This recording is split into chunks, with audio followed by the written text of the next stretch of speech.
fenómeno al que se alude en general de manera un poco tal vez prejuiciosa y despectiva por lo que genera, que es con el fenómeno de la locura. ¿No? La idea de que el loco no está en la realidad. Ahora, la pregunta sería, ¿y lo que él cree y vive? No es su realidad. ¿Qué es? ¿Cómo lo tratan, por ejemplo, eso, al psicoanálisis considera que es, yo muy vago lo que voy a decir, ¿no? Pero es su propia realidad, hay que tratar con esa realidad. Sí, es la realidad delirante, ¿no? Es una realidad delirante muy peculiar. Freud también es contundente en este sentido, tiene un artículo extraordinario, Freud, que en el título mismo plantea dónde está la médula, por lo menos para nosotros psicoanalistas, de todo el asunto. El artículo de 1924 creo que se llama La pérdida de la realidad en la neurosis y en la psicosis.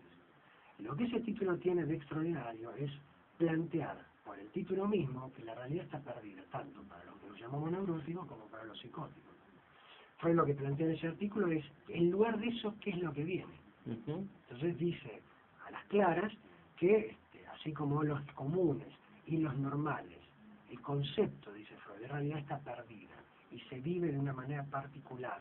La realidad que él llama es fantasmática, es la de cada uno, aunque sea compartida por código, bajo el sentido común, por esta realidad de discurso, dice, hay que encontrar un mecanismo equivalente donde el delirio hace las veces de querer reconstituir lo perdido y gestarse un nuevo mundo, una reconstrucción de este mundo. Cosa que, puedo decirlo, uno lo capta, lo he tenido en la experiencia de escuchar a muchos pacientes de otros, ¿no? Psicóticos, donde efectivamente el mundo súbitamente pareciera caerse, hundirse, desaparecer, el equivalente de los supuestos normales, podríamos situarlo del lado de la angustia, ¿no? El momento en el que, ¿no?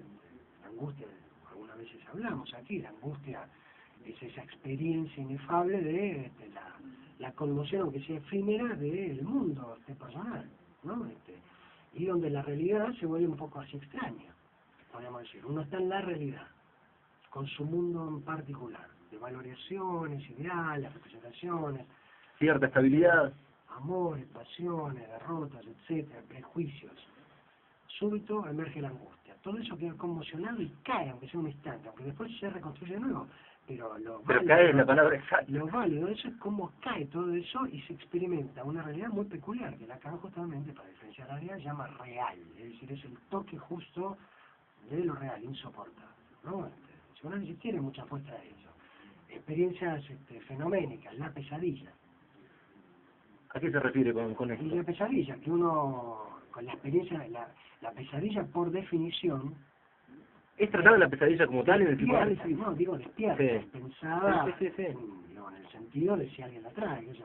No es que tratada. No, pero digo, en el sentido de los sueños, cuando se habla del psicoanálisis de los sueños, sí, tiene una parte diferente. El paciente decide, quiere...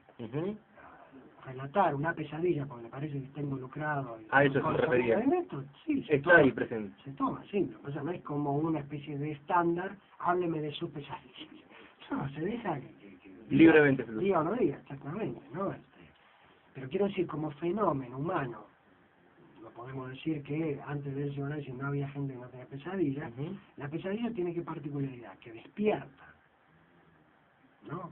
La pesadilla se vive ese mundo de imágenes, ese mundo en sueño, en el que uno es espectador, durmiendo de algo muy vívido, pero en el momento se vuelve tan vívido y tan insoportable, despierta, con esa sensación de angustia.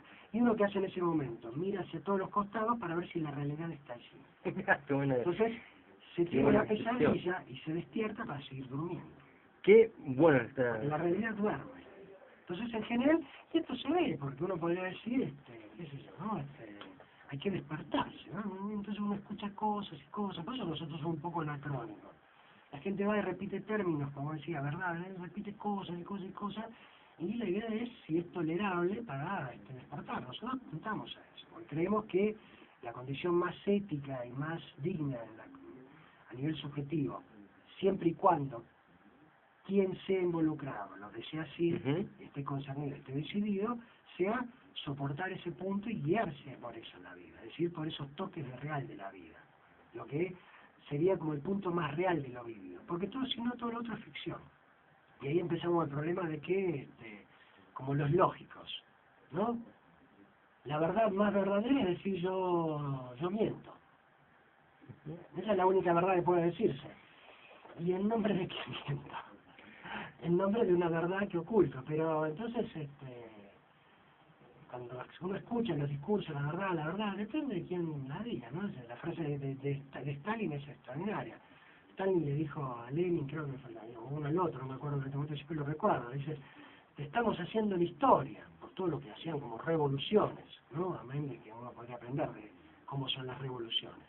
A mí no me gusta la palabra revolución, por general, si uno aprende la historia, las revoluciones siempre fueron masacres, cortar cabeza, a los tiros, muertos. Me gusta más lo que podría decir mutaciones, transformaciones, permutaciones, subversión inclusive, ¿no? Que fue usado patéticamente, horrorosamente en nuestro país, ¿no? Tiene un término muy pesado y siniestro para nuestro país. Pero si uno puede momentáneamente poner un paréntesis, subversivo es interesante, pues es una versión otra instalada, ¿no? Es como las subversiones, inclusive del dicho, en lo que se dice.